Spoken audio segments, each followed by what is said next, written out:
Tungod Holy Week, gusto ko agtuan ang Dumaguete. Bangod sa mga bantog ang mga landmarks na pwede kita makapamalandong.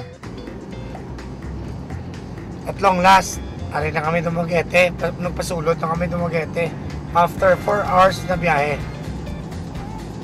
Sa Malawi nga biyahe, ginggutom ako.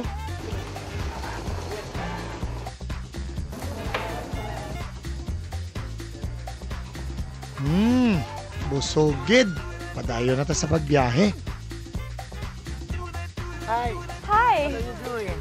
I'm doing a little bit of research about the marker in Dumaguete City. By the way, I'm Rashty. Oh, I'm Matty. Hindi ko alam yung pasikot-sikot dito sa Dumaguete. Oh, really? Oh, sige. Ako na lang yung tour guide. Really? Oh, I'll show you around. Una giginapitan namon sa tour guide ko nga si Mati, na student sa Siliman among katedral sa Dumaguete. This is beautiful. Yeah, this is called the Dumaguete Cathedral. Now, this is the oldest church here in all of Negros.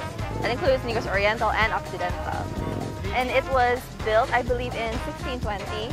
And then in 1936, they started the restoration. That's why it has this new look.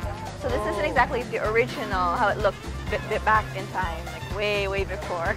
Kung nagpakasal ka, gusto mo pakasal dito? Maybe. Buwas, ang second part sang papamalandong ko diri sa Dumaguete. Ako si Rusty Ramos, ang padayon yung nga upod sa pagbiyahe.